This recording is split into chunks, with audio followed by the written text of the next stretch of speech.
Hello' guys, মোৰ আন এটা নতুন ব্লগলৈ আপোনালোকক স্বাগতম জনাইছোঁ।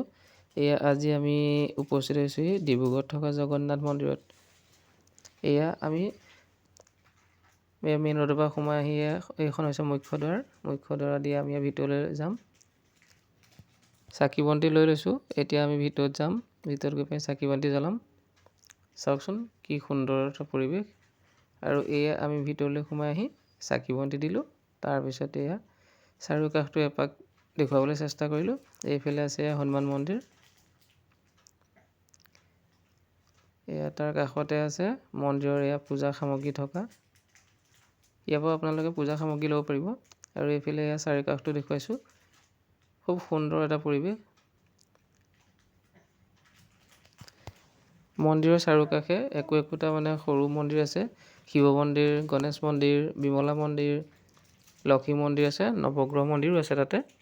এয়াই হৈছে মুখ্য মন্দিৰ ভাগ, জগন্নাথ মন্দিৰ। এটা খুব সুন্দৰ পৰিৱেশ আৰু বৰ সুন্দৰকৈ অভূতপূৰ্ব নিদৰ্শনত আৰ্হি সজোৱা হৈছে। আৰু ছাইডৰ ৱালখিনিও খুব সুন্দৰকৈ সজোৱা আছে। এইফালে ৰাম মন্দিৰো আছে।